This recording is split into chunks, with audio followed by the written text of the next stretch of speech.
ನಮಸ್ತೆ ವೀಕ್ಷಕರೇ, F9 ಟಿವಿಗೆ ಸ್ವಾಗತ. ಹುಟ್ಟುಹಬ್ಬಕ್ಕೆ ಅರಿತು ಬಂದ ಅಭಿಮಾನಿ ಬಳಗ, ಇಡೀ ಗ್ರಾಮವೇ ಸಾಕ್ಷಿಯಾದ ವಿಶೇಷ ಆಚರಣೆ. ಹೌದು, ಬೆಳಗಾವಿ ಜಿಲ್ಲೆ ರಾಯಭಾಗ ತಾಲೂಕಿನ ಸಮೀಪದ ಅಳಕವಾಡಿ ಗ್ರಾಮದಲ್ಲಿ ಡಿಸೆಂಬರ್ 19ರಂದು ವ್ಯಕ್ತಿಯೊಬ್ಬರ ಹುಟ್ಟುಹಬ್ಬದ ಪ್ರಯುಕ್ತ ಅಪಾರ ಸಂಖ್ಯೆಯ ಜನರು ಸೇರುವ ಮೂಲಕ ಗಮನ ಸೆಳೆದಿದ್ದಾರೆ. ಗೆಳೆಯರ ಬಳಗ ಮಾತ್ರವಲ್ಲದೆ ಇಡೀ ಗ್ರಾಮದ ಜನತೆ, ವ್ಯಾಪಾರಿಗಳ ಹಾಗೂ ವಿವಿಧ ಕ್ಷೇತ್ರಗಳ ಗಣ್ಯರು ಈ ಹುಟ್ಟುಹಬ್ಬ ಆಚರಣೆಗೆ ಸಾಕ್ಷಿಯಾಗಿದ್ದಾರೆ. ಈ ಅಪಾರ ಜನಸಾಗರ ಕಂಡು ಆ ವ್ಯಕ್ತಿ ಎಷ್ಟು ಜನರ ಮನಸ್ಸು ಗಳಿಸಿರಬಹುದೆಂಬ ಪ್ರಶ್ನೆ ಸಹಜವಾಗಿ ಮೂಡುತ್ತದೆ. ಇವರು ಯಾವುದೇ ರಾಜಕೀಯ ನಾಯಕರು ಅಲ್ಲ, ಸರಳ ಸಜ್ಜನ ಮೃದು ಸ್ವಭಾವದ ವ್ಯಕ್ತಿಯಾಗಿರುವ ಹಾಗೂ ಸೇವೆಯಲ್ಲಿ ಪ್ರಾಮಾಣಿಕ ಪೊಲೀಸ್ ಅಧಿಕಾರಿ ಎಂಬುದು ವಿಶೇಷ.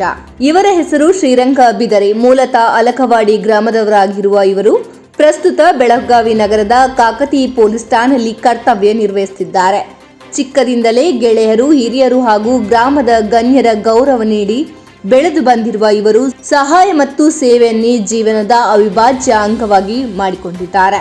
ಅಳಕವಾಡಿ ಗ್ರಾಮದಲ್ಲಿ ರಂಗಣ್ಣ ಎಂದೇ ಖ್ಯಾತರಾಗಿರುವ ಇವರು ಗ್ರಾಮೀಣ ಭಾಗದ ಯುವಕರಿಗೆ ಕ್ರೀಡಾ ಪ್ರೋತ್ಸಾಹ, ಕಲಾವಿದರಿಗೆ ನಾಟಕ ಹಾಗೂ ಸಾಂಸ್ಕೃತಿಕ ಚಟುವಟಿಕೆಗಳಿಗೆ ಬೆಂಬಲ ನೀಡುವ ಮೂಲಕ ಯುವಕರಿಗೆ ಮಾದರಿಯಾಗಿದ್ದಾರೆ.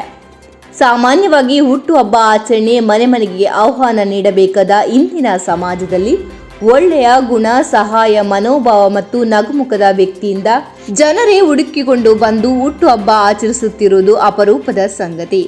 ಈ ವಿಶೇಷತೆಗೆ ಶ್ರೀರಂಗ ಬಿದರಿ ಅವರು ಅರ್ಹರಾಗಿದ್ದಾರೆ ಎಂಬುದು ಗ್ರಾಮಸ್ಥರ ಅಭಿಪ್ರಾಯ ಆಗಿದೆ. ವ್ಯಕ್ತಿಯೊಬ್ಬ ಹಣ ಗಳಿಸುವುದು ಸುಲಭವಾಗಬಹುದು, ಆದರೆ ಜನರ ಮನಸ್ಸು ಗಳಿಸುವುದು ಕಷ್ಟಕರ. ಆದರೆ ಬಿದರಿ ಅವರು ಜಿಲ್ಲೆಯ ಅನೇಕ ಜನರ ಮನಸ್ಸು ಗೆದ್ದಿದ್ದಾರೆ ಎಂಬುದು ಈ ಹುಟ್ಟುಹಬ್ಬದ ಆಚರಣೆಯ ಸಾಕ್ಷಿಯಾಗಿದೆ. ರಾಜಕೀಯ ಮುಖಂಡರು, ಪೊಲೀಸ್ ಬಳಗ, ಪತ್ರಕರ್ತರು, ವೈದ್ಯರು, ಗ್ರಾಮಸ್ಥರು ಹಾಗೂ ರಾಯಭಾಗ ತಾಲೂಕಿನ ವಿವಿಧ ಭಾಗಗಳಿಂದ ಬಂದ ಸ್ನೇಹಿತರ ಬಳಗ ಇವರ ಹುಟ್ಟುಹಬ್ಬ ಆಚರಿಸಲು ಕಾತರದಿಂದ ಕಾಯ್ತಿದ್ದಾರೆ. ಈಗಾಗಲೇ ಸಾಮಾಜಿಕ ಜಾಲತಾಣದಲ್ಲಿ ಮೊಬೈಲ್ ಸ್ಟೇಟಸ್ಗಳಲ್ಲಿ ಇವರದ್ದೇ ಹವಾ. ಇನ್ನು ಡಿಸೆಂಬರ್ 20ರಂದು ಸ್ವಗ್ರಾಮ ಅಳಕವಾಡಿಯಲ್ಲಿ ಇವರ ಹುಟ್ಟುಹಬ್ಬವನ್ನು ಅದ್ದೂರವಾಗಿ ಆಚರಿಸಲು ಗೆಳೆಯರ ಬಳಗ ಸಿದ್ಧತೆ ನಡೆಸಿದೆ. ವರದಿ ಬ್ರಹ್ಮಾನಂದ ಪತ್ತಾರ, F9 ಟಿವಿ, ಬೆಳಗಾವಿ.